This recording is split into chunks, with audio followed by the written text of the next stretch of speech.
Welcome back to Data Center News Asia. We're still here at PTC. As you can tell from my voice, we've moved on to Tuesday now. We've had the big Monday networking session, and we've powered through. We're joined here back at the PTC Members Lounge by Karen Peterson, Vice President of Construction and Development at PowerHouse Data Centers and ARAP. That's right. Thank you for joining us, Karen. Thank you for having me. It's nice to see you. What are you guys up to at PTC so far, aside from networking?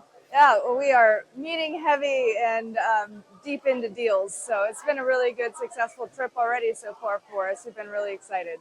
Customers, investors, partners? All of the above. It has been a good experience. Awesome. Well, we'll come on to a bit more about PowerHouse in a second. Sure. But we'll talk about the community engagement piece with the industry first.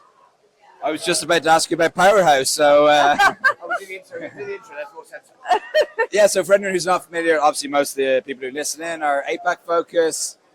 Tell us about what you guys do and the scale of what you do, because I think APAC, it's always, when we hear about what's happening in the States, people are always like blown away by the numbers. So yeah, tell us what you're doing and where you're developing. Sure, thanks.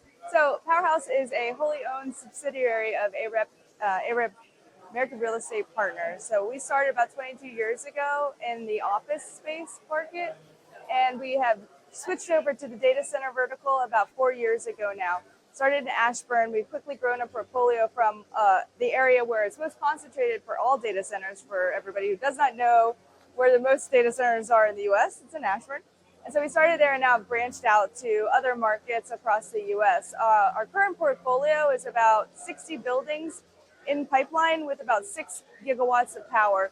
Everything that we own and we're marketing today or at PTC, we call it our 10 back, but everything that we're showing is our campuses that are available for lease or whatever we're trying to sell. I don't want to go into too much specifics here, but everything is owned and contracted. So this is powered, ready, contracted, entitled land that we have a number of campuses with 3 to 12 buildings on each one, just depending on the size and the location.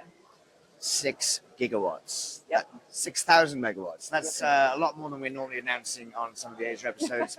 To do buildings of that size, I guess you have to engage a lot with the local community. You're using a lot of power and an awful lot of resources. Yes.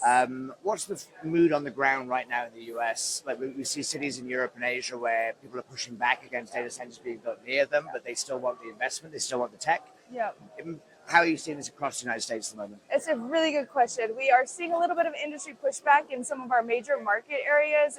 As we progress as an industry, I think there's been some misconceptions based on past technologies that have caused the neighbors to be a little concerned over the environment and a couple other things, noise, etc. And so they've been not necessarily taught properly about how efficient we are when we think about building data centers and how mindful we are from sustainability side of things. And then as far as the technology goes, not everybody is aware of the new technologies, the acoustics, the silencing and the dampening that we can do.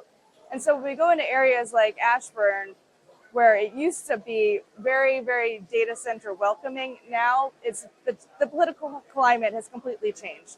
The neighbors are not exactly as happy to have us, even though we bring in $1 billion worth of tax revenue.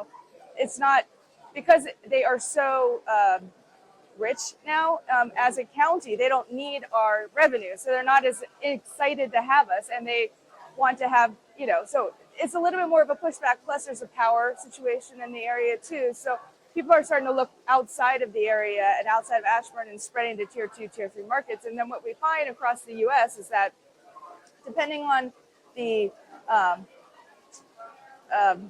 experience of the county, it varies, right? Like some people are aware of what data centers can do, and then some have no idea. And so it really does vary county to county as far as whether or not people are happy or reticent. And so when we do entitlements for rezoning, we have to be extra mindful of who our neighbors are, what counties we go into, how quickly can we get zoned, and can we get zoned before we do agree to buy the land. So all of that stuff gets factored in, and it's the community engagement and what the community cares about is a really big factor of what we think about when we do development. That's really interesting because, first of all, the numbers are completely boggling. 6 gigawatts for context. That's 6 times more capacity than there is in all of India.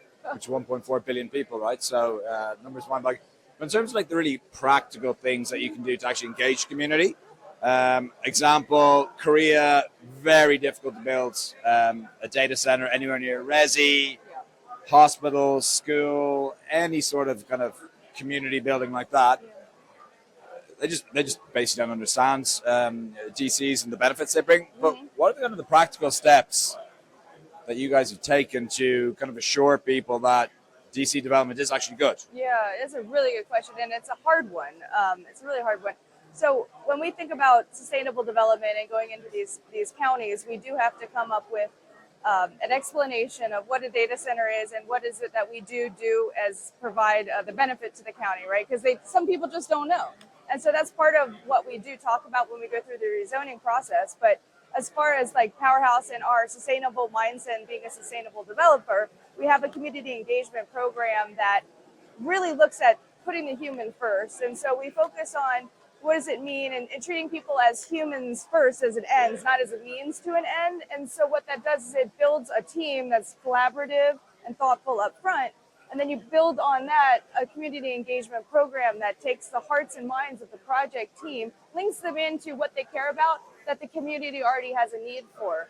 And then you develop a program around what the community itself is needing and lacking that the team really, really is passionate about. And then the team gets really behind it. And then you build something with the community itself in mind that helps the community, and it also helps the data center project and development. And the overall goal is to have a program that is actually sustainable, so it outlasts the project itself. So having a sustainable community engagement program that when the project's gone, the program still exists and the help is still happening. And so there's a funnel, a life cycle, something that's developed through the integration of the project team into the community in that deep sense.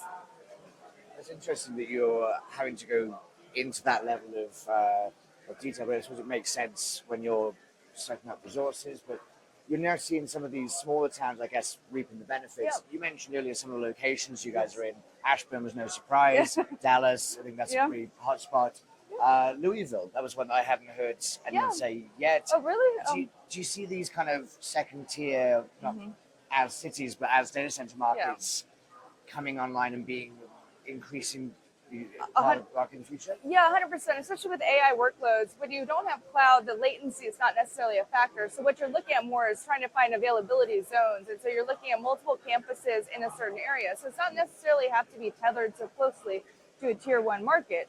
And so when that happens, you can go outside the typical regions, find things that are, I would say, relatively cheap, right? And then you find a way to develop the land, and then you find counties that would be amenable to what the data center can offer, and then you make sure the fiber is there, and then of course the power story is awfully important, as everybody knows, because we are guzzling the power. So it is important to make sure that you're mindful of all of those things when you're thinking about where to site select. So the tier 1, tier 2, tier 3 is not necessarily as important as it was in the past, because when you're talking these large scale campuses, you have more flexibility on where you end up going and selecting your sites. So you can actually opt not to go next to the residential neighborhood and say, no, that land doesn't look good to me. I don't want to make a fuss for my friends, my neighbors, right?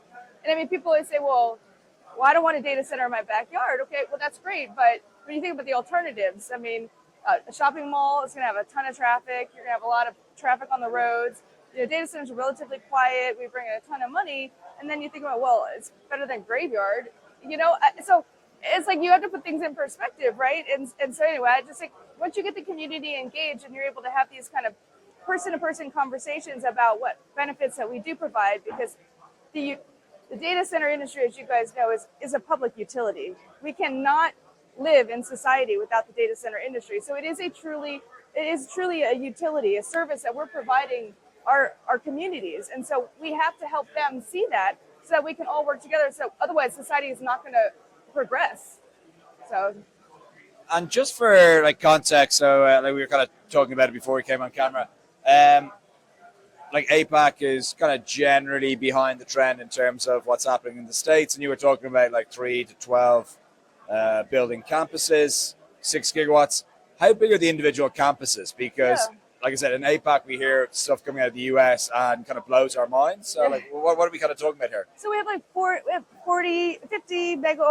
50 acre campuses all the way up to like 500 acres. So it just depends. And then, you have to factor in the wetlands and things like that where you site your buildings is how well and usable that space is. But, the campuses go from, I think our smallest campus is like 200 megawatts, but it goes up to like 1.2 gigs per campus, right? So it just depends. And then, it's just making sure that the power's available and you have it all, the line of sight, you get the paperwork signed, all that good stuff.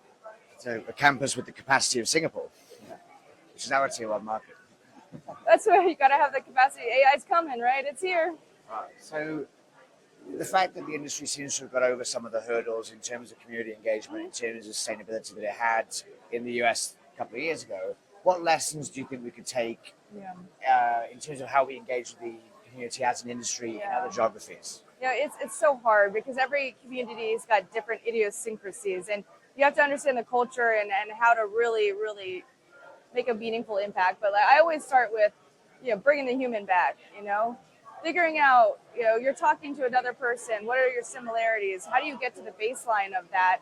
And then just meeting them at their level and then having that conversation. And there's so much misinformation that's funneled through. So it's like, we need to do a better job here in the US with coming up with a political arm and putting the positive spin out there.